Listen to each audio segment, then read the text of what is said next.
Assalamualaikum warahmatullahi wabarakatuh. Kembali lagi di podcast Grakensa, bukan sekedar cerita. Kali ini kita kedatangan tamu yang sangat spesial, yaitu dari guru BK SMK Negeri Setonjong, ada Pak Bondan. Apa kabar Pak Bondan? Baik saja. Halo, gimana Mas Anwar? Sehat-sehat kah? Alhamdulillah, saya juga baik. Kali ini diundang di podcast Grakensa ya Pak, bukan saya yang dipanggil oleh BK ya Pak? Iya, sepertinya seperti itu. Ini juga saya terima kasih juga ke Pak Joko Santoso selaku pembina ekstrakurikuler pramuka yang kebetulan juga mempunyai akun YouTube, namanya apa? Grakensa Skansa. Ini sungguh movement yang luar biasa sekali dari Pak Joko sebagai pembina, juga menjembatani mungkin barangkali siswa-siswanya ada yang punya talenta di bidang hosting seperti ini. Ini berarti kan podcast berarti podcast, ya. Ini kita ngobrol, kita sharing-sharing seperti itu. Ya, gimana Mas Anwar? Ya ini Pak, selamat datang di podcast Grakensa. Bagaimana kabarnya Pak? Tadi kan sudah saya jawab. Oh iya. Baik. Nah, kali ini kita masuk ke dalam dunia mobil tentang dunia digital, yaitu tentang game ya Pak. Nah, mengenai tentang game, menurut Bapak, sejarah game, apakah dulu Bapak waktu semasa masih remaja seumuran dengan saya, apakah game-game itu sudah bermunculan? Oke, ini disclaimer dulu. Ini tadi saya minta izin dulu ke Bujai sebagai atasan saya. Ini saya kebetulan belum izin juga untuk datang ke sini. Jadi ini yang mudah-mudahan nanti dapat izin dari Bujai ya. Monggo Bujai. Oke, tadi gimana pertanyaannya? Mengenai tentang game, apakah saat Bapak pada saat usia remaja itu game-game yang online atau mungkin dulu sejarah tentang game itu Pak? Oke. Kalau kita bicara tentang game, berarti menurut pengalaman saya ya, berarti flashbacknya ke 10 tahun yang lalu ya. Itu dulu zaman saya itu lagi boomingnya atau maraknya PlayStation PS. Jadi dulu itu ada PlayStation 1, itu sifatnya juga belum online. Oh iya, masih dimainkannya itu kita kalau nggak punya PS-nya, kita harus ngerental dulu. Rental dulu. Itu waktu dulu itu saking boomingnya itu, karena di tempat saya dulu itu hanya 1-2 yang buka rental itu. Bahkan dulu saya misalnya datangnya jam 8 jam 9 pagi itu nanti bisa mainnya jam 3 gitu, karena saking antrinya itu. Nah, itu terlihat bagaimana game itu mengawali kehidupan saya dulu ketika masih di usia kamu juga seperti itu. Jadi dulu awalnya itu game itu 10 tahun yang lalu itu di Indonesia yang rame-ramenya itu dulu PlayStation. Jadi tapi sebelumnya udah ada Nintendo, ada Sega, kan kayak gitu. Cuman ramenya dulu itu di PlayStation. Pak, di zaman dulu kan, kalau di zaman sekarang itu kan PlayStation bisa disewa sekitaran 8 jam gitu. Apakah dulu itu juga sama untuk penyewaannya, barangkali bisa digunakan dalam sistem satu malam gitu? Ada nggak Pak? Dulu saya juga ngalamin sih sebenarnya kayak gitu. Cuman nggak semua rental PS yang bisa seperti itu. Jadi hanya bisa disewanya di dalam tempat, kita mainnya di rumah yang punya PS-nya tersebut ya, kayak gitu. Cuman ada beberapa juga yang bisa, kayaknya itu pas zaman PS2 deh. Kalau PS1 kayaknya nggak ada. Zaman dulu saya PS1 nggak ada yang bisa sampai dibawa ke rumah gitu kan maksudnya kan? Iya. Jadi PS2 itu ada yang bisa dibawa ke rumah seperti itu. Terus kemudian kita bicara perkembangannya itu tadi, dari PS1 kemudian PS2 itu masih offline semua, nggak ada yang online.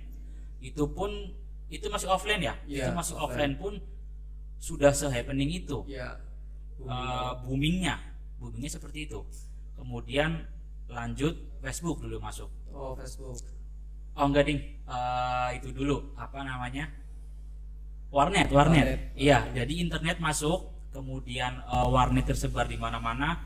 Kemudian dari PlayStation kemudian baru masuk ke warnet.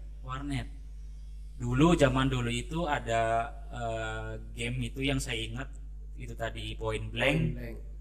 Kemudian ada Counter Strike, itu online atau enggak ya? Saya juga kurang paham juga. Saya nggak ngikutin itu.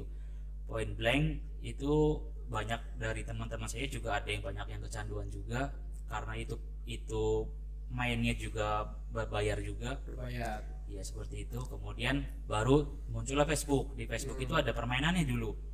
Ada Ninja Saga, ada poker, ada apa ya, Mafia Wars, macam-macam lah. Itu sifatnya baru online.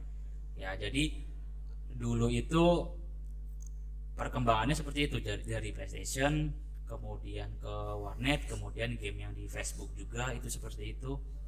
Baru muncul smartphone. Ya, smartphone. Android. Ya. Kemudian disitulah baru adanya game di dalam mobile. Nah, menurut Bapak sepesat apa sih perkembangan game online sekarang itu? Kalau kita bicara pesatnya pesat sekali ya Mas ya. Dulu game itu di smartphone belum online, masih game yang bisa dimainkan dalam HP, menarik, cuman belum online, masih offline. Kemudian bisa kita tamatin gitu loh, ya kan? Ada endingnya. Jadi kita main ketemu sama biasanya kalau sebutannya dulu ada raja pertama, raja kedua, gitu, inget kan? Ya kan? Kemudian habis itu sudah selesai ya sudah, ya kan, kita ganti game lagi, atau enggak ya sudah selesai kan, kayak gitu. Sudah tamat artinya. Udah tamat. Kemudian ada muncul lagi game online yang sifatnya kita belum ketemu satu sama lain. Benar. Ya sifatnya bukan kita saling tanding nih kayak gitu, belum ada tuh waktu itu. Kemudian baru game online yang bisa ditamatin. Contohnya kayak misalnya game apa ya dulu ya, banyak kali yang sifatnya berantem gitu. Yang masih bisa ditamatin. Kalau sudah tamat ya sudah gitu, tujuannya tercapai gitu. Ya benar. Kemudian setelah itu baru fasenya online, kemudian bisa ketemu satu sama lain. Dulu itu awalnya kalau nggak salah Clash of Clans kalau nggak salah, COC ya. Itu dulu juga booming sekali, itu juga menyita banyak waktu juga, itu saya ingat sekali. Walaupun saya nggak mainin juga ya, jadi teman-teman saya banyak yang mainin itu. Kemudian itu juga nggak ada endingnya juga itu. Itu awal-awal game yang endless atau nggak ada endingnya. Kamu main nanti pasti developer gamenya ngasih tambahan terus, jadi update lagi. Kemudian jadi kitanya sebagai pelakunya itu konsumen gamenya jadi terpacu untuk main terus. Nah, itulah timbullah kecanduan itu tadi. Nah, dari efek seperti itu juga menimbulkan banyak positifnya juga ya Pak, dalam artian kayak turnamen. Nah kan dari COC dulu kan ada kayak tentang war, tentang perang antar satu klan dengan klan yang lain. Nah itu kan memiliki hadiah yang besar. Nah di situ berpotensi nggak sih Pak untuk seorang remaja untuk agar bisa menghasilkan suatu peluang usaha di dunia game? Kalau di awal-awal dulu COC kayaknya belum bisa deh. Cuman di akhir-akhir sekarang kan juga kayaknya udah sepi ya yang main COC. Udah sepi. Cuman di akhir-akhir game itu kayaknya memang sudah banyak bisa dimanfaatkan jual beli akun kalau benar. Ya kan, jual beli akun COC itu ya bisa sih kalau misalkan kita melihat peluang bisnisnya di situ. Ya kita bisa bikin akun kemudian dimainin terus, nanti sudah akunnya sudah bagus kemudian dijual laku kayak gitu kan. Iya benar. Saya juga pelaku seperti itu Pak. Saya juga dulu main COC juga, tapi juga hati-hati kepada player-player dulu bahwa bermain COC juga ada curangnya Pak. Gitu. Ada, pakai phishing Pak. Kalau dulu saya pakai phishing itu artinya bila mana seseorang mengklik link, nah di situ nanti akunnya akan kehack. Gitu. Kehack. Jadi akunnya akan akun kita yang dipakai nggak bisa diakses lagi gitu. Nggak bisa diakses, dan yang bisa akses adalah saya. Jadi gitu. saya bisa mengambil akun yang sudah gede. Nah nanti kita perjualbelikan, itu juga harganya lumayan. Tapi itu menurut Bapak itu adalah suatu kecurangan atau enggak Pak? Atau mungkin kejahatan malah? kejahatan dong. Kejahatan. Karena kan merugikan orang. Iya benar. Iya. Itu efek-efek negatifnya di situ juga. Selain di awal mungkin menyita banyak waktu, ya itu tadi itu juga. Terus apalagi Mas Anwar ya? Perkembangannya lagi ya? Iya benar, kita lagi berbicara tentang perkembangan gamenya lagi. Kemudian setelah itu baru muncul game yang kita bisa ketemu secara langsung. Iya, player versus player. Iya, player versus player itu munculnya Mobile Legends kalau nggak salah. Iya, MOBA. Game sebenarnya game MOBA itu sudah ada di zaman PC dulu. Kamu kalau tahu Dota ya benar. Ya, itu awal mulanya ada Mobile Legends. Nah, jadi kalau di PC itu Dota, di mobile-nya itu dulu sebelum Mobile Legends ada namanya, saya lupa namanya. Oh, itu sekarang pun Dota udah masih trendy ya Pak? Turnamen besar-besaran itu selalu itu hadiahnya lumayan besar. Bukan lumayan lagi. Iya, udah. Sudah miliaran. Itu bisa menjadi peluang usaha ya Pak? Iya. Tapi bagi seorang remaja nih Pak, sebenarnya apa sih harus yang disikapi dari game online ini?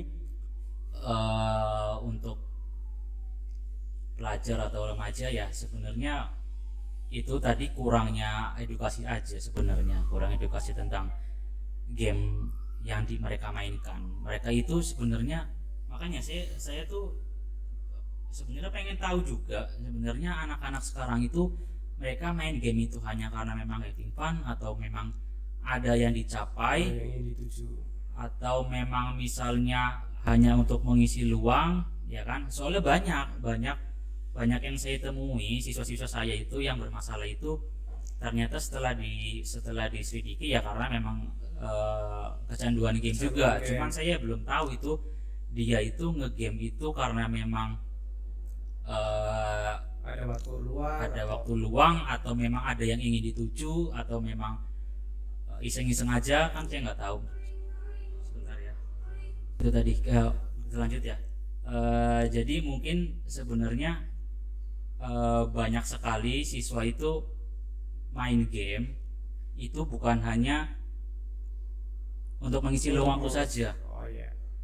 Jadi ada yang dituju, mungkin cita-citanya karena mereka melihat di luar sana, seperti kita tahu sekarang banyak sekali konten kreator, entah itu dari konten kreator di banyak sekali sekarang platformnya, ada YouTube, ada Facebook juga, ada Nimo TV, ya kan, di situ entah mereka memang ingin seperti mereka yang di luar sana, ingin jadi seorang streamer. Atau pro player, ya kan, seperti ini. Jadi ada hubungannya keterkaitannya game online dengan sekarang sebutannya e-sport mungkin ya. Iya, e-sport. Seperti yang kita ketahui, e-sport itu electronic sport atau olahraga yang dilakukan melalui digital.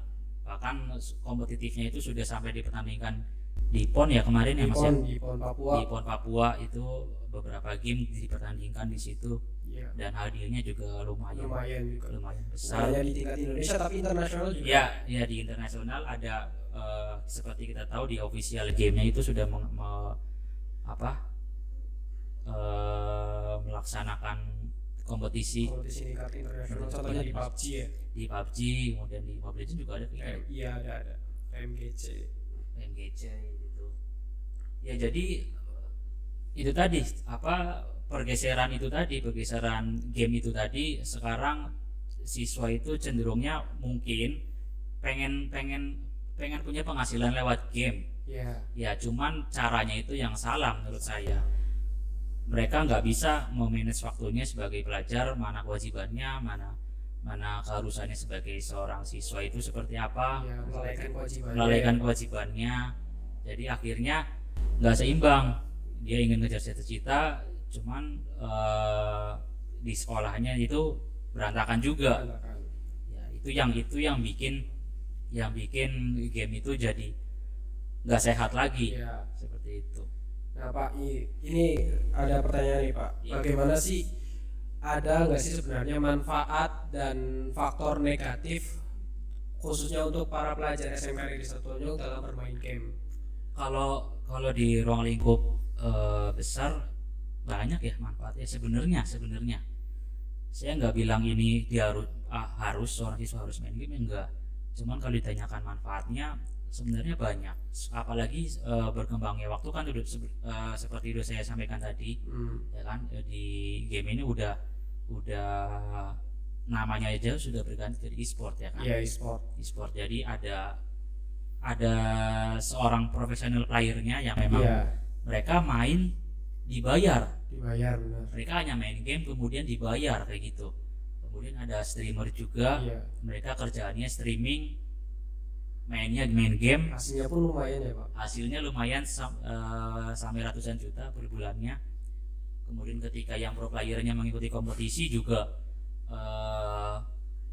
hadiah prize poolnya juga lumayan besar, miliaran, bukan lumayan lagi bahkan. Nah, itu tadi. Itu kalau misalkan pengen sukses ya memang harus terjun langsung seperti itu, memang sudah harus all out, ya kan.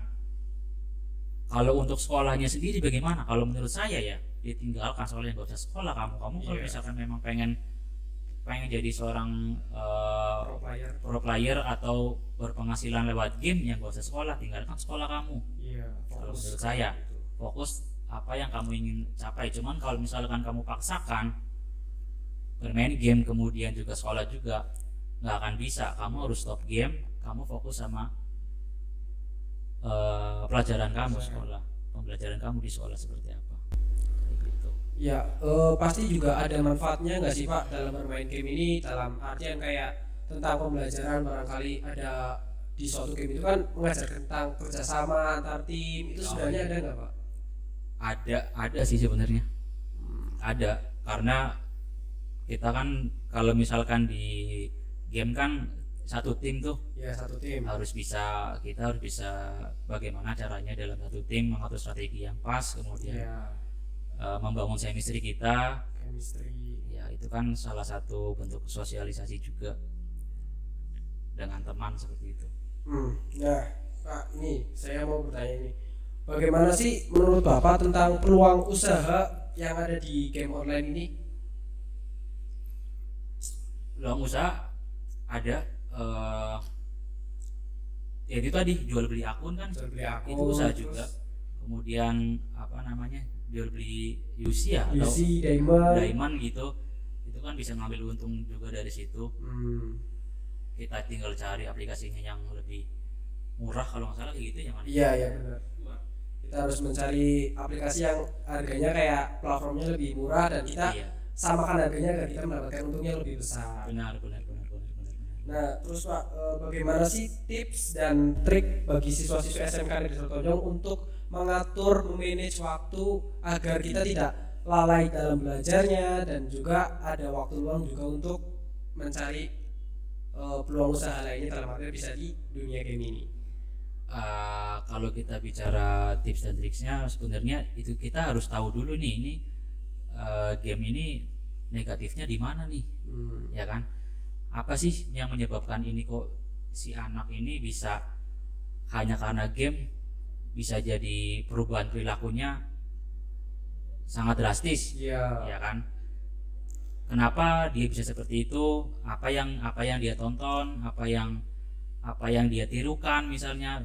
Karena itu tadi, banyak pelaku streaming itu dia bagus jadi contoh ya Pak. Iya, jadi mungkin karena ini sifatnya online berarti melibatkan banyak orang. Kamu misalnya sebagai siswa atau pelaku game tersebut, kemudian ada keluarga kamu juga, kemudian yang kamu tonton apa, biasanya kan seperti itu. Kamu tuh ketika nonton game itu streamer siapa sih misalnya, ini streamernya mengedukasi atau enggak gitu kan. Soalnya banyak sekali sekarang streamer di luar sana yang sama sekali tidak mencerminkan streamer yang selalu membawa apa namanya positif vibes gitu. Jadi banyak sekali streamer di luar sana yang toksik malah, jadi memberi dampak buruk bagi si penontonnya, padahal mereka ngefans sekali sama si A misalnya streamer tersebut, cuman yang ditiru yang toksiknya itu, yang pokoknya pembawaannya itu sudah kotor lah, cara bahasanya seperti itu. Ya, bagi teman-teman silakan kalian boleh ngefans atau kayak mengikuti para streamer, tetapi ingat bahwa streamer itu juga ada negatifnya. Nah, jangan ambil negatifnya, kita ambil positifnya. Dalam artian bagaimana cara kita berkompetensi di dunia usaha sekarang di era digital seperti ini, kita ambil positifnya, bagaimana cara bersaingnya, jangan mengambil kata-kata tentang toksisnya. Begitu ya, Pak? Ya, benar. Di luar sana banyak kok streamer yang banyak edukasinya, nggak melulu soal ya ngomongnya saru lah, ya ngomong ini lah, ngomong kasar lah, dan macam-macam lah sekarang, yang bahkan sekarang hewan-hewan semua yang keluar kan. Iya benar. Ya kan, banyak sekali streamer lah itu, tapi malah rame. Iya, menjadi tontonan. Malah jadi tontonan. Itu saya yang melihatnya seperti itulah. Anak-anak sini, siswa-siswi SMK Sabit Tonjong itu banyak sekali saya lihat yang meniru-niru, bahkan sampai kata-katanya itu juga ditiru semua. Ya kan, karena setelah saya telusuri ternyata banyak sekali siswa yang bermasalah itu karena game itu. Iya, gara-gara pelaku streaming juga ya, Pak. Ya, karena pelaku streaming itu juga. Jadi mereka mengikuti apa yang mereka idolakan. Jadi malah jadi tuntunan tiap hari ya, Pak. Iya, benar sekali. Bahkan cara ngomongnya sekalipun mengikuti streamernya. Iya. Seperti itu, Mas. Itu bahkan kayak tidak mencerminkan sebagai seorang pelajar. Benar sekali itu. Nah, itu mungkin salah satu efek negatifnya ya, Pak. Iya, jadi kalau misalkan ditanyakan tips dan triknya, mungkin dari saya yang pertama membuat jadwal. Membuat jadwal karena saya sendiri tahu, karena untuk berhenti dari game tersebut juga nggak bisa langsung berhenti. Iya, sangat susah, pelan-pelan dulu. Kita buat aja jadwal dulu. Untuk satu hari misalnya main berapa jam, diluangkan waktunya 1 jam misalnya satu hari, kemudian nanti besoknya dikurangi lagi sampai seterusnya, nanti bisa hilang dengan sendirinya. Itu yang pertama, membuat jadwal. Kemudian yang kedua mungkin meletakkan HP di luar kamar. Oh, di luar kamar. Iya, kamu kalau di kamar pasti bawa HP nggak? Bawa, Pak. Bawa kan, pasti kan. Nah, itu mungkin caranya bisa dibawa di luar dulu, HP-nya di luar kamar, ditaruh di dapur atau di kamar mandi. Oh, dalam arti itu kalau ada waktu-waktu tertentu ya, Pak? Iya. Dalam arti kayak habis maghrib kan waktunya belajar nih. Nah, HP itu bisa disimpan dulu. Jadi kamu misalkan kalau pengen belajar ke kamar tanpa megang HP, kemudian mau tidur juga itu kan pasti pegang HP itu. Pasti. Ditaruh dulu di luar HP-nya, kemudian baru kamu masuk kamar baru tidur kayak gitu. Jadi nanti pelan-pelan nggak akan ada rasa murung, rasa kepengen megang HP, pengen nge-game kan, karena bawaannya pasti efek negatifnya itu tadi, dampaknya pasti itu. Pasti akan murung, kemudian hawanya itu rasa keinginan itu pengen main game terus, seperti itu. Ada lagi nggak, Pak, efek negatif? Efek negatifnya barangkali itu mencakup tentang keluarga. Ya, itu tadi mungkin dengan hubungannya dengan keluarga jadi jarang ngobrol kali ya. Jadi interaksinya berkurang dengan keluarga, dengan bapak atau dengan ibu atau bahkan dengan kakak dan adiknya, karena sibuk main game di kamar, nggak pernah keluar kamar sama sekali. Ya kan, jadi tingkat obrolannya itu juga jadi jarang. Ya, berarti game itu juga salah satu penyebab terjadinya permasalahan keluarga. Itu namanya apa ya, Pak? Problem. Iya, broken home. Itu bisa menyebabkan problem. Bisa sekali. Karena tidak ada keterbukaan antara anak dengan orang tua ya, Pak? Iya, karena gini, banyak sekali ya yang faktor keterkaitan. Misalnya gini, misalnya kamu nonton streamer A misalnya, game A misalnya, kemudian dia melontarkan kata yang mungkin kamu nggak paham artinya apa. karena kamu penasaran akhirnya dicari artinya oh ini artinya ini, itu padahal artinya bahasa kasar misalnya. Iya. Jadi ngerti, oh berarti ini artinya ini toh, kayak gitu. Oh enak nih diucapkan untuk sehari-hari, malah jadi kebiasaan. nah itu dia makanya. Jadi itu sebenarnya kalau kita sebagai siswa pelajar itu, kalau kita nggak bisa mencernanya itu dengan baik, atau kita disuguhkan yang seperti itu terus, ya otomatis kita akan mengeluarkan aura-aura negatif terus di keseharian kita. Ya kan. Jadi untuk siswa-siswi SMK 1 Tonjong silakan nge-game, cuman kamu cari streamernya yang mengeluarkan aura positif lah, jangan toksik terus yang kamu tonton kayak gitu. Iya, Pak. Ada lagi nggak Pak tentang efek negatif dalam bermain game, dalam artian untuk kesehatan nih? Nah iya, itu jelas untuk kesehatan kita jelas ya, karena kita pasti akan sering begadang, kemudian makan juga jadi kita skip terus, kita jarang. Terus mata juga ya? Nah mata nanti minus, kemudian ada kantung matanya sampai hitamnya itu tadi, karena game yang dimainkan sekarang itu nggak ada habisnya, maksudnya nggak akan ada tamatnya. Iya, sekalinya menang pasti terpacu untuk bermain terpacu terus, pengen season ini pengen di tier ini, season ini pengen tier ini, kemudian nanti kemudian hari ada event dengan kolaborasi dengan apa gitu, pengen dapat skin ini misalnya, ya kan seperti itu. Kemudian ya itu tadi sebenarnya ya nggak ada habisnya. Yang tujuannya kalau yang pelajar sekarang ya tujuannya itu tadi hanya untuk pamer ke temennya, nih saya sudah seperti ini loh, saya sudah sampai di ranking ini misalnya, ya kan, hanya untuk ajang pamer, nggak ada yang bisa kita banggakan kecuali kamu mainnya di kompetitif, ya kan, kamu mainnya di tingkat internasional yang diperlombakan dan resmi gitu. Resmi itu udah ajang luar biasa ya kan. Ya mungkin memang jadi sekarang jadi banyak impian, jadi cita-cita pelajar sekarang mungkin ya. Iya. Cuman mereka nggak melihat prosesnya seperti apa sebenarnya yang dia harus dilalui. Banyak player itu seperti apa. Gak semuanya seorang streamer itu langsung jadi di tingkat atas ya. Iya. Harus ada proses dulu dari nol. Ada proses, semuanya dari nol. Mereka mengorbankan semuanya kalau menurut saya.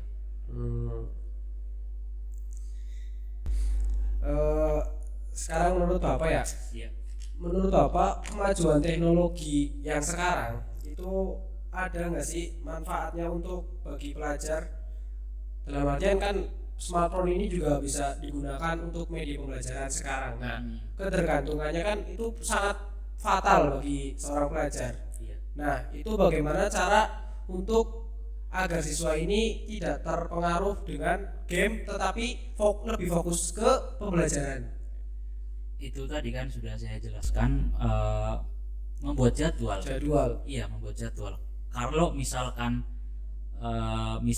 sudah terlanjur teradiksi atau kecanduan, itu tadi caranya bisa seperti itu yang sudah saya jelaskan barusan, membuat jadwal pelan-pelan, karena nggak akan bisa langsung berhenti.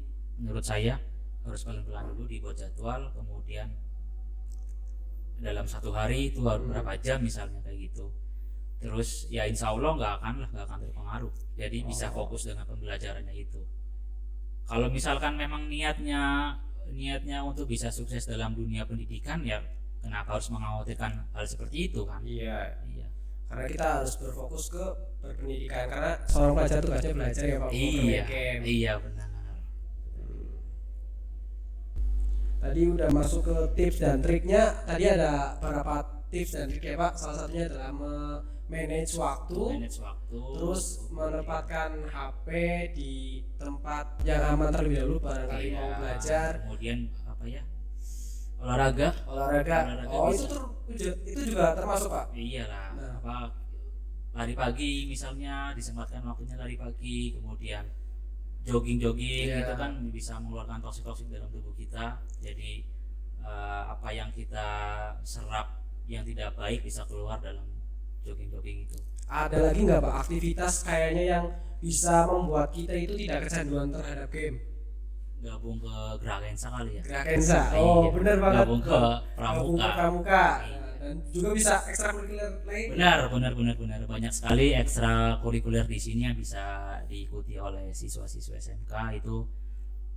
Banyak sekali kegiatan positifnya, nggak ada negatifnya sama sekali. Jadi pasti bisa mengisi waktu kalian lebih baik daripada main game tanpa ada tujuannya. Iya Pak.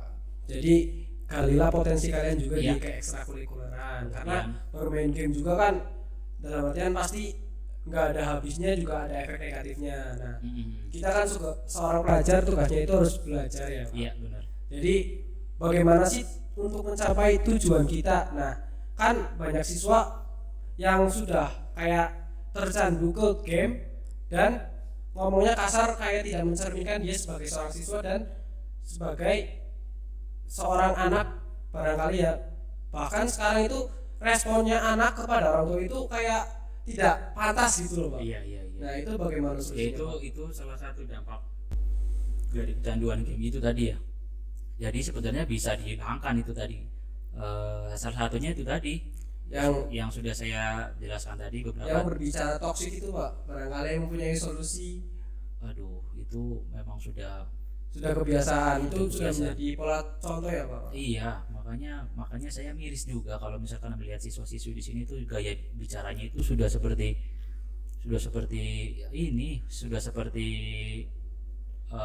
yang mereka idolakan. Iya. Ya kan?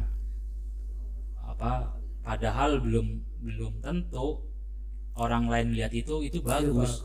Baik bagi Iya, bagi anak tersebut mungkin iya itu Baik, keren baik.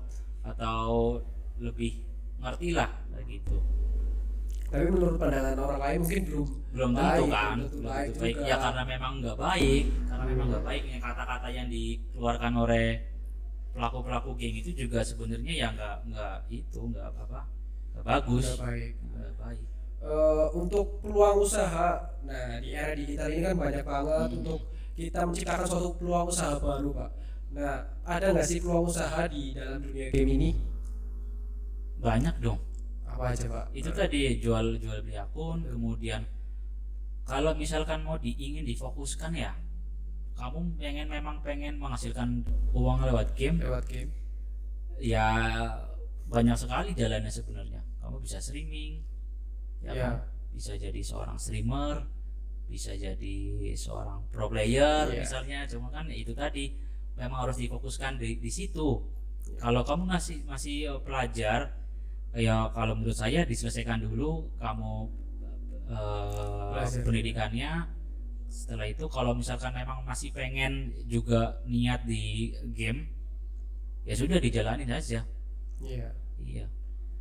Seperti itu. Kalau untuk bisnisnya apa ya? Bisnisnya jual beli akun dan diamond, UC gitu ya. UC apa lagi? Soalnya ya banyak sekali sih streamer di luar sana yang penghasilannya memang sudah yang 2 bulan yang lalu kalau nggak salah, tahu Reza Arab ya? Ya Reza Arab tahu. Reza Arab dia streaming 15 menit aja disawer sampai 1 miliar. Iya. Ya kan? Iya Benar. Kalau kamu lihat beritanya itu ada, itu dia padahal cuma main game 15 menit ada yang nyawer sampai 1 M. Mantap banget. Itu luar biasa sekali Penghasilannya ya. Iya, lah itu teman-teman kita di SMK Satu Tonjong itu melihatnya sisi positifnya doang. Iya, mereka nggak tahu prosesnya seperti apa. Kayak gitu. Jadi nah Pak, ada pesan nggak untuk para pelajar dan khalayak umum tentang bermain game? Pesannya untuk siswa-siswi SMK Satu Tonjong, ditinggalkan dulu gamenya. Kamu kalau misalkan pengen ngejar cita-cita, misalnya pengen jadi streamer atau pengen jadi pro player, ya kamu selesaikan dulu pendidikannya. Ya kamu fokus dulu sekolah di sini sampai selesai. Setelah itu lulus, terserah mau ngapain. Kamu mau lanjut difokuskan di gamenya, silakan. Atau mungkin mudah-mudahan ada berubah pikirannya, berubah impiannya kan gitu kan. Tujuan kita awal masuk SMK itu kan untuk bisa bekerja. Ya makanya. Jadi terfokuskan untuk mencari pekerjaan juga barangkali mau melanjutkan ke dunia perkuliahan ya. Benar. Ya. Jadi ditinggalkan dulu gamenya, ditinggalkan dulu, kita fokus sama pendidikan kita, belajar. Di sini 3 tahun itu sebentar kok. Iya. Ya. Gak kerasa kan 3 tahun? Iya gak kerasa. Kamu tahu-tahu udah kelas 12 kan? Iya kelas 12 itu. Iya. Tahu nanti udah pengen lulus. Iya benar. Iya. Pengen kemana habis ini? Kalau saya ingin kuliah Pak. Pengen kuliah. Iya. Nanti lewat jalur bidik misi bisa. Iya bisa. Ya. Insyaallah. Doakan aja ya Pak. Amin. Terima kasih ya Pak atas waktunya di podcast Gerakensa. Oke, sama-sama. Terima kasih sudah bisa ngobrol bareng, kita sharing-sharing bareng ya Mas ya. Iya. Oke, bagi teman-teman jangan lupa support akun YouTube Gerakensa Skansat dengan cara like, comment, and subscribe. Nah, dari kita cukup sekian yang bisa kami sampaikan. Bila ada tutur kata yang kurang berkenan mohon dimaafkan. Billahi taufiq wal hidayah. Wassalamualaikum warahmatullahi wabarakatuh. Salam pramuka.